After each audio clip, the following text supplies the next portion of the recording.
เบิ่งผู้สาวทุกคนนี่เขาจะจับเลยนะหอนๆปานนี้เลยเอาเบิดบัดนี้โอ้สุกเลยเนาะนี่ยกแบบนี้เลยยังได้ป่ะเบิ่งก่อนสิโทรหา FC พังไทยก่อนเด้อมันยังเหียนะ น้ำเหือเจ้าโอ้บ่จักกระทือถ้วยแล้วอันสีเข้มๆน่ะทือเหือจะแล้วตกใส่นะหย่อพาเข่าเวลาแขกมาเยี่ยมมาย่างต้องเว็บนี้ให้ทุกคนน้องสาวโทรใจดีหลายเลยมาเมื่อนี้บ่มีหมูเนาะเจ้าเนาะหมูเอาผัวปะโอ้เจ้าสิพันอันนี้เอิ้นผู้บ่าวกินน้ำนี่เด้อมาเด้อกินข้าวนำกันเด้อเจ็บแขวเอกแขวเจ้าปงไหมป้าทุกคนมาหอบนี่ซอยคอของชนโทเริ่มไหมเลยผู้ใดซื้อให้เจ้านี่นะซื้อเองบ่ไปใส่มัดใส่คอเจ้า2 เซนนะเส้นหนึ่งหันให้แล้วโอ้ซื้อมาเท่าไรใส่คอนี่80โอ้ใส่คอของแท้เนาะ ตอนนี้ก็คือขอกลับกันเด้อน้องเด้อมีเวลาวางโอกาสหน้ากลับมาเยี่ยมมาย่างกันใหม่เนาะบ๊ายบาย FC นี่เด้อบ๊ายบาย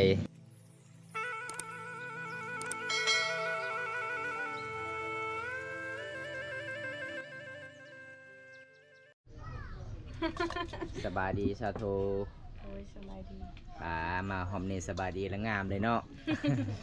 FC เบิ้งคลิปเจ้าว่าเจ้าแต่งโตเขาว่าป้างามแท้มื้อนี้ ได้ปลามาที่ไซหนองอันนี้นะน้องไปใส่เบ็ดไปซิดเบ็ดบ่ไปซิดเบ็ดโอ้มามื้อนี้อยู่กับน้องได้ป่าเลยทุกคนน้องสายเพิ่นนี่ขยันเลยทุกคนเลยบอมตากะไปมือนั่นก็คือบอมตาก็ไม่ได้ขึ้นศาลบอมตาก็ไปสะพานบุญหลายๆหมู่บ้านก็เลยมื้อนี้ก็มาเยี่ยมมายามน้องคือเก่าบรรยากาศยามแรงทุกคนฝนตกหมู่บ้านเจ้ามื้อนี้บ่ป้าบางข่อยบ่ได้ตกเลยลายมือเลยบ่ได้ตกทางนี้ตกแห้งเนาะเอาทุกคนมันแปลกหลายเลยพี่น้องฝนฟ้าอากาศเจ้าซักให้เลยบ่น้องฝนตกนี่บ่ยังไม่ทันได้ซักเลยหากมื้อนี้ฝนตกน้องเจ้าคนนี้บ่ไปซิดเบ็ดบ่โอ้เก่งเนาะน้องเจ้าเนาะเพราะเขาเห็นน้องเจ้านี่ซิดเบ็ดตลอดเลยช่วงนั้นเจ้าก็ซิดเป็นบ่น้องโอ้ขนาดบ่แต่งโตเด้พี่น้องนะบ่ทากระแปลกนี่ทุกคนงามสาวโทมีหนุ่มไทยบอกว่าผู้ใหญ่ใจดีพังไทยบอกว่าเจ้าลืมอายเพิ่นเลยบ่เพิ่นว่าคือบ่ตอบแชทอายเพิ่นเลยฮะลืมเลยบ่บ่ฮู้บ่เอาอายเพิ่นที่ให้เงินเด้ลืมเลยบ่เขาหันแล้วบ่ได้ตอบแชทคอยอ๋อแล้วว่าสาวโทช่วงนี้บ่ได้แชทหาคอยเลยเป็นจังได๋เนาะลืมอายเลยบ่หลังจากได้เงินแล้วลืมอายเลยบ่เพิ่นว่าบ่แม่นแต่ว่าเขาบ่ได้แชทบ่ได้แชทหาบ่อ๋อคอยก็เลยบอกว่าจะบ่มีเน็ตเขาเล่นยังเขาเล่นไลน์บ่เล่นไลน์เอาเขาหันแล้วบ่ได้ตอบแชทคอยแชทไลน์เจ้าแชทหาบ่เอาแต่คนแสดงว่าเจ้ายังบ่ทันได้ลืมเนาะ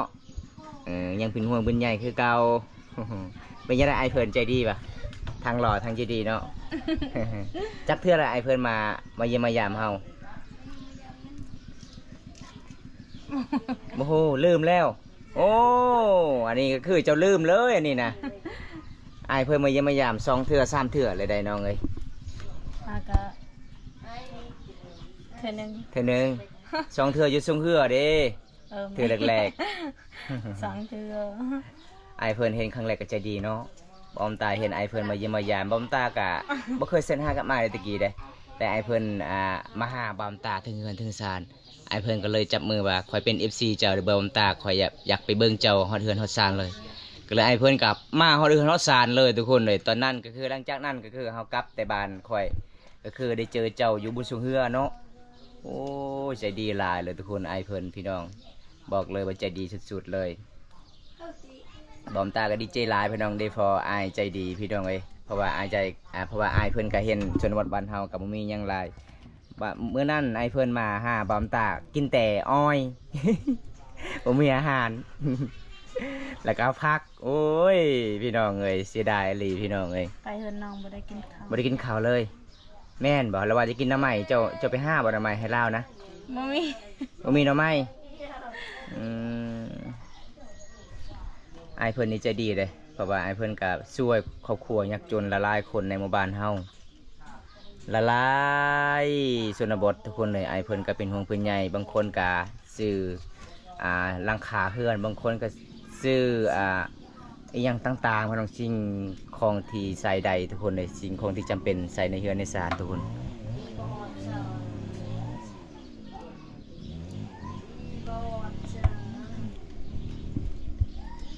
แสดงว่าเจ้าตอนนี้ยังลิ้นลายบ่ลายก็ลิ้นบ่น้อง ลิ้น แต่เพจเก่าเจ้านี่ทั้งห้ามบ่ได้เลยเด้ ลิ้นบ่ได้โทรศัพท์ จะตั้งเพจใหม่บ่โอ้คือบ่ได้ทักหาค่อยจะมาตั้งเพจใหม่นะ ขึ้นมันบ่ออก เขียนบ่ออกโอ้ยแสดงเจ้าเขียนบ่เป็นคำบ่ออกนะ เอาทุกคนเลยน้องสาวเพิ่นกับโทรศัพท์เก่ามันพังแล้วน้องก็เลยตั้งเพจใหม่เก่าเพจเก่าบ่ได้เลยเจ้าเข้าบ่ลืมรหัสน้องลืมรหัสก็เลยตั้งเพจใหม่ตอนนี้น้องกาซีเฮ็ดกินปลาหลังจากนั้นน้องกาซีนึ่งข้าวเป่าไผ่บรรยากาศยามแรงโอ้มาหอบนี้แปลกเลยสาวโทปกติเจ้านุ่งทรงมาหอบนี้เจ้านุ่งผ้าถุงมันจะมีผู้บ่าวแล้วจองเจ้านี่ บ่มี บ่มีบ่อิหยังน้องดงสายเจ้านะ เอาเปล่าก็อ่ะอย่างนี้บ่ก็โยนลงบุก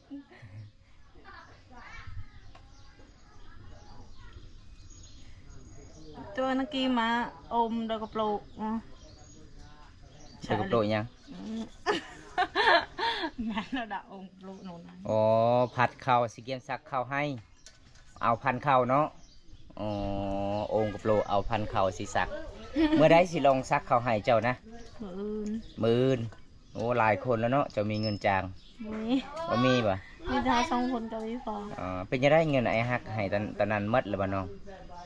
เบิดแล้ว น้องซื้อยังไงคือหมดไวแท้ ไปห้องหมอ โอ้ไปห้องหมอไปกวดอีแม่ เบิดแค่นับ อ๋อไปกวดเจ้าดีแล้วบ่แขนเจ้าสักยานะ ใคร คล้ายๆอยู่เนาะไปเมื่อใดก็เห็นเจ้าไม่แต่บ่สบายเมิดอีแม่เจ้าก็ที่บ่สบายดีขึ้นเลยวะทุกคนอันนี้ก็มาเยี่ยมมายามน้องขึ้นถึงเงินถึงศาลคือเก่าปกติบำตาก็โดนๆบ่ได้ไปเยี่ยมไปยามน้องFCหลายๆคนคิดฮอดเลยบำตาก็มาเยี่ยมมายามจัดให้ตามคำขอ FC ทุกคนเลยว่าหลายคนก็อยากเบิ่งคลิปน้องเวลาจะเฮ็ดกินเนี่ยจะเฮ็ดกินแบบใดน้องปีงเอาอ๋อจะบ่มักแกงบ่ จริงก็ได้กินกัน เป็นยังไงโทรศัพท์ไอโฟนเจ้าแปลงมื้อนั้นได้แล้วบ่ดีแล้วบ่ใส่ได้แล้วบ่ใช้งานได้อยู่บ่ปกติแอนดรอยก็ตายเนาะสับเก่าเนาะ ไอโฟนก็ฟังทุกคนเลยหาก็ซื้อใหม่ๆเงินเพิ่นจะดีให้น้องก็ใส่งานบ่ได้โทรศัพท์มือสองป้าเป็นยังเหือนเจ้าคู่หกหลายเลยน้องไผกินข้าวอยู่นี่นะ บ่ได้กวาดเฮือนซานเลยบ่แม่นเซาโทบ่กินละปะเฮาก็กินปลา คันได้ผัวเด้บัดนี้เด้เจะกินปะแบบนี้บ่ ผู้เดียวเฮาก็สาบ โอ้ นี่มีน้อง เอาว่าน้องอีกน้องใหญ่หมดว่าน้องเซาโทนี่ฉลาดแท้ทุกคนเดี๋ยวค่อยสิถามน้องทรายเพิ่นแม่นแท้บ่ว่าน้องเพิ่นเฮ็ดขยะเหือนเต็ม บ่ได้ลงไป เปล่าแห้งๆโลด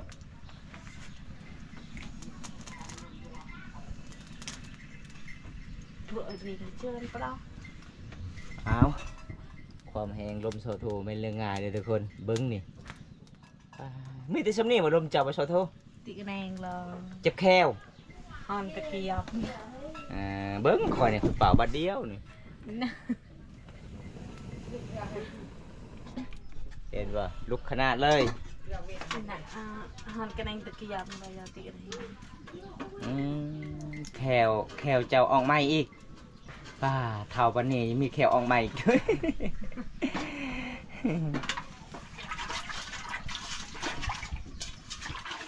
น นี่ครับทุกคนวิถีชีวิตสาวลาวหลังจากอยู่เพื่อนอยู่สามบรรยากาศยังแรงน้องกาสินยังเข่าเลยทุกคนเห็นบ่ขยันหลายเลยน้องสาวโทคนงามในบ้านแกงอะลอง มาเมื่อนี้ก็เห็นน้องนุ่งผ้าถุงมันแปลกหลายทุกคนเลยคอยละคิดว่าน้องสิ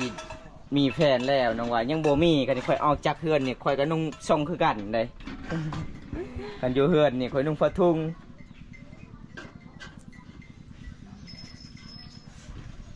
ยอดตะจา เอาอันนี้เป็นห้องนอนน้องเบิ่งทุกคนห้องนอนซอยโสดนี่บ่ได้กู้หยังเลย มีแต่ซำนี้เลยทุกคนเลยมุงก็บ่มีโอ้บ่ได้ยุ่งเนาะเฮือนเจ้าเนาะยุ่งคือกันบ่คันว่าบ่มียุ่งนี่น้องชายเจ้ายิ้มเลย ไม่ยั้งอันนี้มุงนี่นะเจ้าสิก้างบ่มุงเจ้าจับนะ นึ่งข้าว สินึ่งข้าวแล้วมันบ่ได้ไหมบ่จะนึ่งข้าวบ่โอ้มาเบิ่งสูตรซาวโทก่อนทุกคนเพิ่นเอามุงมานึ่งข้าวนุ่งจะนึ่งแบบนี้เลยเบิ่งเลยทุกคนเพิ่นสิใส่หยังแหน่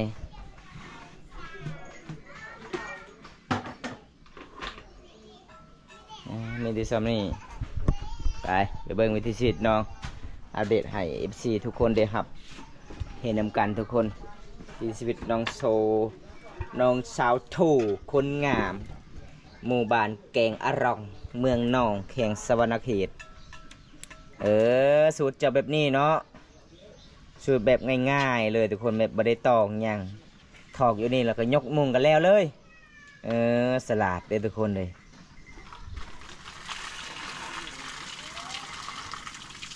ไม้ไฟอยู่ตารางเฮือนในสะโทไม้เจ้าบ่คือหลายแท่ไม้นี่นะ บ่แม่น ถอกแบบนี้เลยเอ้าเจ้าคือถอกวัดน้ำหมู่เนาะเจ้าบ่มีหมู่บ่ บ่มี โอ้บ่มีหมู่ง่ายๆสูตรเพิ่นเห็นบ่หลังจากเพิ่นยกเบิดเลยน้ำทุกคนเพิ่นใส่ในมุงสลัดเนาะสูตรเจ้าน้ำโซโทเก่งสูตรโซโทมาเมื่อนี้บ้านน้องฝนตกเด้อทุกคนเลยฝนตกประมาณ 12 โมงบ้านบ่มตาบ่ได้ตกเลยหลังจากนั้นก็ยกเลย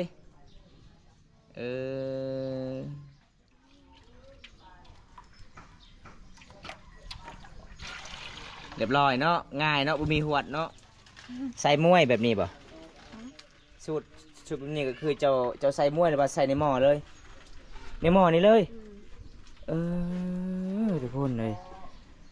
สูตรแบบนี้คือสูตรแบบเอาไปป่าเลยทุกคนเห็ดกินอยู่ป่าคือบางตาเคยเข้าป่าตอนนั้นก็คือแบบชาวโทเห็ดนี่แหละพี่น้องเลย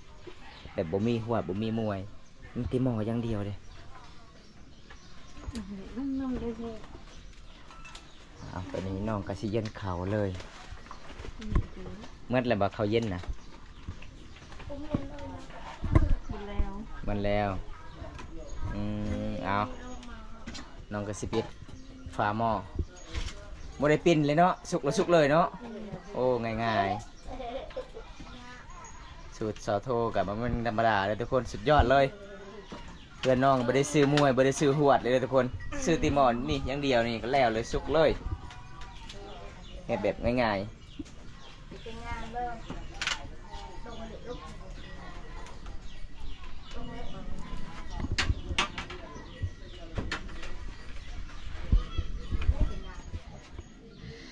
จากนึ่งข้าวแล้วสิปิ้งปลาอีก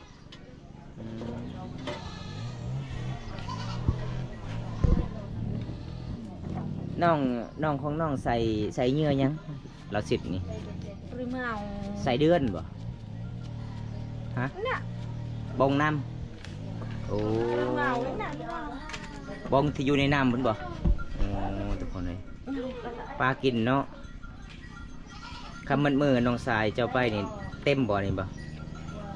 อันนี้เราเสร็จแต่ตอนเช้าโอ้เก่งน้องสายสาวโททุกคนเลย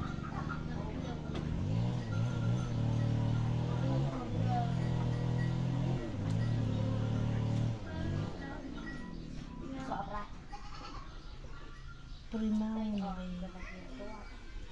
ทำแก๊สเด้ อืม ปลายังเคินนี่ปลาจาดบ่ภาษามังกรนี่ปลายัง น้ำปะ ปะ ปะ ปามปะ ไม่เป็นไรกระโบยนี่ แกกำปะนะ น้ำปะเหรอ กินปะเนี่ย น้ำปะอันนี้ น่ะบอยแก๊สบอยกินปู โอ้ยพี่น้องเอ้ยซื้อปลานี่ระว่าปลาพ่อ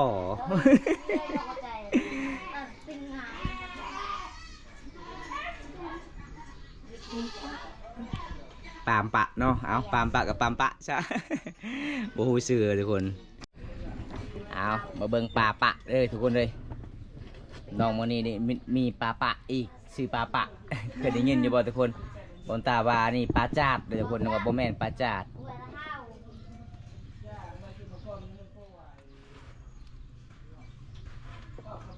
เอามัดแบบนี้แหละมันไหมจะหน่อยจะปีกมันก็คือเก่าก็มีเล็กลวดนี่ใครน้องเอ้ยโอ้สูตรคนแบบนี้เลยทุกคนคนต้องซานข้างแหน่เลยนี่เห็นบ่ วิธีปีงป่าสาวโถเด้อทุกคนแสดงว่าตอกของเพิ่นนี่บ่ได้ไหมเด้อทุกคนเลย เป็นเล็กลวดเนาะ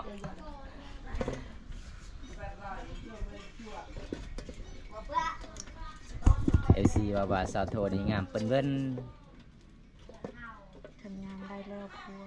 เจ้าเลือกเขาบอกเจ้าเลือกลาย ลายแล้วบ่ได้พัว เจ้างามนะเจ้าเลือก คนบ่ได้เลือกนะบ่มีนะคันมีก็กะสิเอาคือกันนะ ไอ้นั่นบ่จะบอกแท้บ่สาวโถอ๋อ แต่ว่าแท้นะ เจ้าก็ยันเท้าข้างบ้านเนาะยังมีคนดูแลคือกัน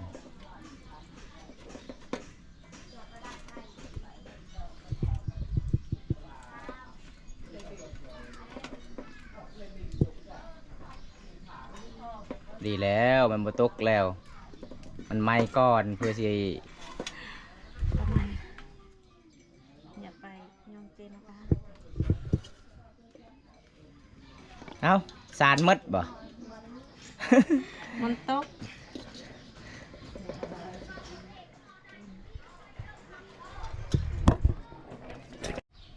เอาทุกคนไหวเนาะสุกเขาวเจ้าเนาะประมาณ5 นาทีเด้อทุกคนเด้มันบ่คือมวยกับหวดเด้อพี่น้องน้องนึ่งเข่าวโดยหม้อแบบนี้มันก็สุกไหว ไม้ชื่อ ภาษามังกรเอาไปได้ระไม้บ่ไม่ช่วยเขาเนี่ยเด้อืม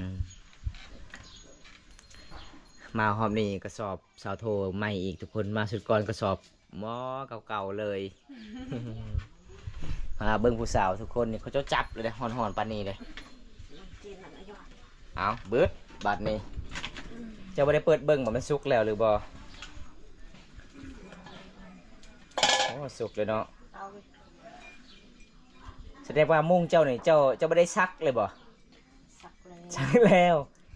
ยังคือดำหมดนะใส่สลายเหตุการณ์ซักนะ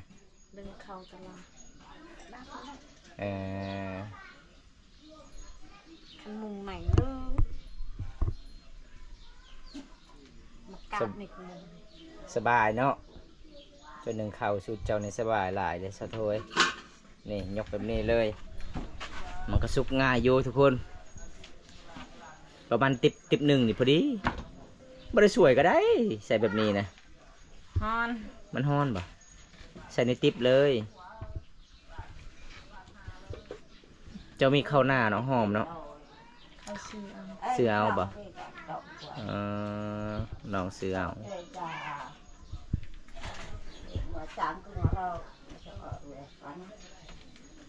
ไอแม่เพิ่นว่าบ่มีอาหารกินลูกเอ้ยกินแต่มะเขือเพิ่นว่านี่แหละอาหารคอยแต่ละมื้อแต่ละวัน มีแต่มะเขือมันมีของปรุงของปรุงหลายมันก็แซ่บคือกันเนาะมะเขือเนาะ เอ๊ะซุงเครือไป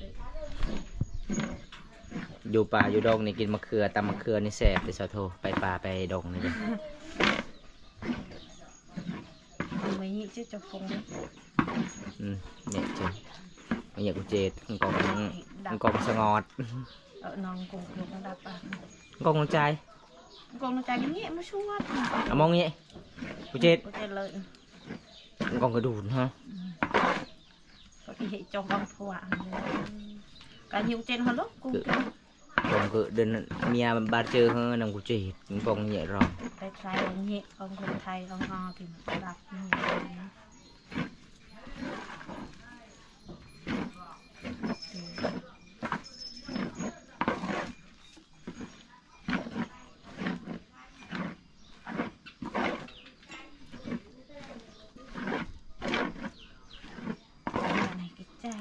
แสดงว่าตอนแรกนี่เจ้าตลอดเอาหนึ่งเขาเนาะตอนสาวคืออีแม่ แม่สบายกันเฮา โอ้ไปเมื่อได้น้ำมันสาโทยังบ่หมดคือเก่าทุกคนแต่เบาดอนซื้อให้เบิ่งนี่กินบ่ได้เพิ่นว่าจักเปิดบ่ได้เปิดบ่เป็นเลย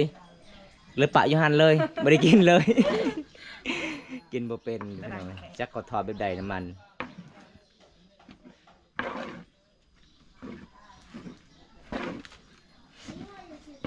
là cái con pua hệ đợi trà này chữa nào nó sẽ khăn con thấy nó nhẹ อากาศร้อนลายเลยทุกคนเลยเหงื่อเต็มหน้าเต็มตาเลยร้อนแท้ร้อนมาฝนตกแต่มันร้อนเนาะ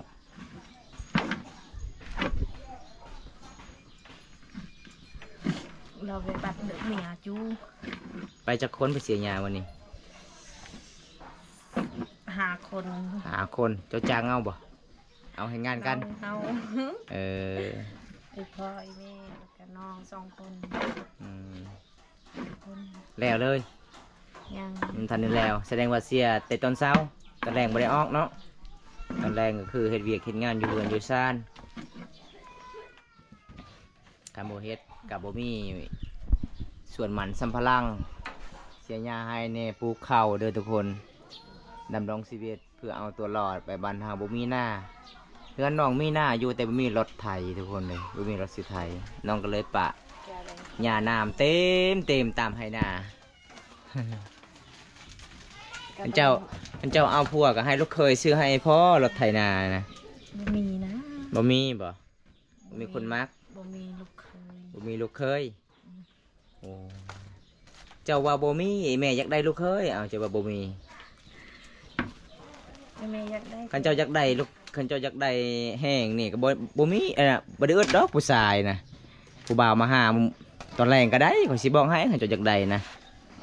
บอกให้นะ อยากได้บ่เบิ่งข่อยสิโทรหา FC พังไทยก่อนเด้อให้ไปหาก่อนใส่ค่าน้ำมันรถ3 ล้านกีบ แต่ประเทศไทยหาผีอุ้ย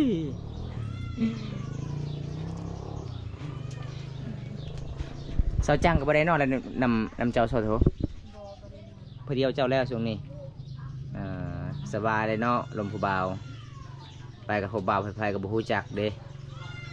บ่มีนะ ว่ามีผู้บ่าวเจ้าแกงยังจะใส่หัวสิไข่หอมแท้ เจียวปลา แกงป้าโอ้ต้มไปพร้อม2 สูตรเด้อทุกคนสิปีงแน่สิต้มแน่แสดงว่าผักหอมบ้านเฮานี่มีแต่หัวสิไข่ผักบัวผักหอม บ่มี บ่มีหมดผักหอมเปรย์ก็บ่มี อุ้ย เอาใส่แต่หัวสิไข่มันก็หอมอยู่แล้วเด้อทุกคนหอมคือเจ้าของนี่แหละ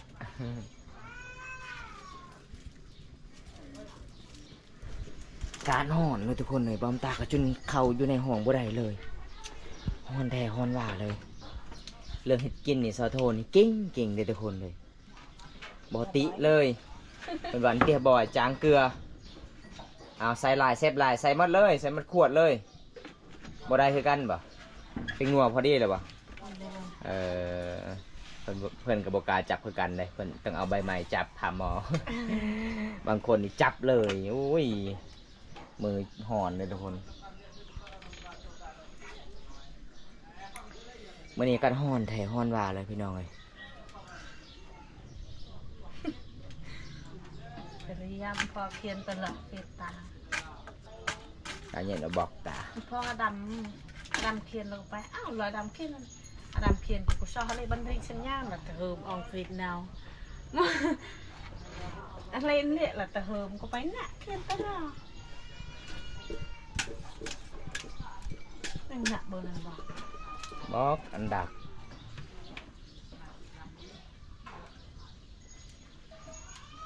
ตะบนอายกี่ละบางทีละบางที เนาะ ใช่เดี๋ยวรอตะบนทูนี่ปลา ถือไหม ถืออันถือกูปลาที่นออันคือเบีย ใช่งั้นตะบนเลย ไม่รู้หน่อย เดินcái rồi tặng vốn rồi chụp chụp đi và tôi chụp teo của ra một cái này qua cũng không ตะกอพุดลงมันตะกอ ô อ้าวอาหารเพิ่นซุปเพิ่นกับสิปิ้งปลาต่อเลยทุกคนเลยมีรายเนี่ยมีรายขั้นตอนเลยวิธีชีวิตน้องโทเนี่ยเก่งเลยทุกคนเลยเนื่องจากน้องนึ่งข้าวน้องเฮ็ดกินสุกน้องก็ปิ้งปลาต่อส่วนน้องสายเพิ่นก็รอถ่าให้เอื้อยเฮ็ดกินหากินก็คือน้องสายเพิ่นเด้ส่วนผู้เอื้อยนี่รอถ่าเฮ็ดกินอยู่เฮือนอยู่ซานนี่แหละบ้านเฮาดำรงชีวิตทุกคนเลยบ่มีเงินอยากซื้ออยู่ในตัวเมืองต้องหาอยู่กินเองตามห้วยตามเซ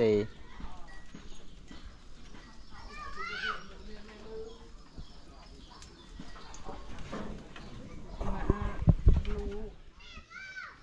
là cái ôm cục lụ ยังจะใส่เกลืออีก có sấy คิดว่าจะสิใส่เกลืออีกเอาเบิ่งหน้าของน้องเนี่ยเต็มเลยเหือปอฮ้อนกว่าเฮ็ดให้เฮ็ดชวนทุกคนเลยเบิ่งพี่น้องน้ำมันออกหลายเลยชาวโทน้ำมันหลายเด้อขนาดเพิ่นบริกินน้ำมันเลยเพิ่นเคยออกแดดสีผิวมันจะเป็นสีเข้มทุกคน ơi chả cực phần tiêu phô này bự ra เป็นได้ชาวโทอาหารจะชุกแล้วบ่น้องอิหยังเจะตักจะบ่ได้แบ่งให้น้องสายเจ้าไอ้พลอยแม่กินนำจะกินผู้เดียวเจ้าหมดบ่ หมดเลยเจะตักนะป้าทุกคนเลยช่างมาใจดีแถบอมตามมาเมื่อนี้เห็นน้องกำลังสีเอาออกใส่ป่าทุกคนมานขนาดน้องคอยมาหาเจ้ามื่อนี้เนาะขนาดคอยมาตอนแรงเด้คอยมาตอนเสาร์นะนาซีมานแลมอีกกิน เห็นบอกทุกคนมีสองประเภทน้องสิเอามีปลาต้มแล้วก็ปิ้งทางแกงทางปิ้งทุกคนขยันหลายเลยน้องคนนี้เด้อพี่น้องถ้าบ่ได้เอาน้องคนนี้บ่ผิดหวังแน่นอนเวียกเฮือนเวียกงานเวียกบ้านสำเร็จเพิ่นเฮ็ดทุกคนล้างถ้วยล้างจานเก่งหลาย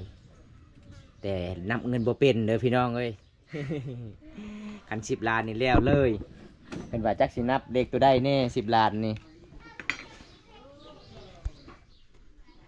แล้วแม่น้องเจ้าขึ้นกินข้าวกินน้ำน้องสาวโท เอากินหมดแล้ว กินหมดแล้วน้องจะได้กินอาหารหยังคือกินหมดแล้วนะ กินมะเขือ มะเขือเอ้ามันสิแซ่บบ่มะเขือนะป้านี่เด้เราจะกินเลยเราหากันมาหาแต่น้ำได้หลายเนาะกว่าน้อง60 โตน้องสายเจ้าได้นี่แม่เจ้าตำชิ้นบ่อะไรโอ้ มันยังเหี่ยนะ น้ำเหือเจ้าโอ้บ่จักกระทึกในหม้อในถ้วยนี่แล้วอันสีเข้มๆน่ะทึกเหือจะแล้วตกใส่นะ การห่อนพ่นตกแต่มันห่อนเหือของน้องเต็มหน้าเต็มตาเลยทุกคนเลยฐานังของเพิ่นก็มันธรรมดาเด้ ฐานังที่ถนัดที่สุด เอาตอนนี้น้องกาสีหย่อพาเข่าเวลาแขกมาเยี่ยมมาย่างต้องเวทนี่ทุกคนน้องสาวโทใจดีหลายเลยเสียดายเนาะมาเมื่อนี้บุมีหมูเนาะเจ้าเนาะหมูเอาพัวปะสาวจังก็เอาพัวเลยบ่ บ่เห็นยังมาทันเอา เจ้าหายังอีกหาผ้าโอ้ระวังได้ข่อยสิบ่กล้าอยู่นำได้จะเอาผ้า จังได๋เจ้าสิไล่พันก่อนเนี่ยบ่ได้เด้สาวโถเอ้ย เห็นแต่เต็มเบ็ดแล้วย่อผ้าเข้าหาที่จองแล้วเอาผ้าอีกโยบ่กล้าอยู่แล้วบาดนี้เบิ่งน้องสิเฮ็ดหยังเอาผ้าเอามีดนี่โอ้เจ้าสิพันอันนี้พันมะเขือนี่อืมเอิ้นผู้บ่าวกินน้ำนี่เด้อ มาเด้อกินข้าวนำกันเด้อ มีปิ้งปลานี่เห็นบ่มีแกงปลาต้มปลา โอเค อาหารแซ่บๆเลยทุกคนพอได้อยากกินกับสาวโทก็มาได้เด้อเพิ่นใจะดีหลายมาบ้านเพิ่นนี่เพิ่นว่าโอ้ยช่วงนี้เงาแฮง FC บ่ได้เสร็จหาน้ำเพิ่นว่า เติมเน็ตมื้อใดก็เสียเน็ตละลาเนาะบ่มีไผเสร็จหาเลย เบิ่งเหือก็เต็มหน้าเต็มตาสงสารน้องเป็นคนขยันเป็นคนเสาหลักของครอบครัวเด้อทุกคนเจ็บแขวเอกแขวจะปงใหม่โอ้ อายุ2 ปีเนาะแขวหางก็ออกใหม่เอากินแสบๆเด้อกินเลยหัวไชไข่นี่วะเอากินไหมโอ้ทุกคนกินแท้เด้อทุกคนก็ได้คิดว่าน้องบ่ได้กินเด้อพี่น้องหัวไชไข่ถ้าผู้ใดมากินหัวไชไข่นี่ถ้ามักคู่บ่าวนี่ใจขึ้นลอยเด้ เวลาไปเลยเวลาบ่ไปก็ต้องบ่ไป มาหลายกัน คอยกินแล้ว กินเร็วกินนะ คอยยานี่พ่อแม่เจ้าหายได้เคยบ่กล้ากิน พ่อแม่เจ้าหายคอยกินคอยบ่กล้ากินแม่นบ่เราบ่หายบ่ถ้า FC ทางใดมาต้องยอมพักเขาแบบนี้ตลอด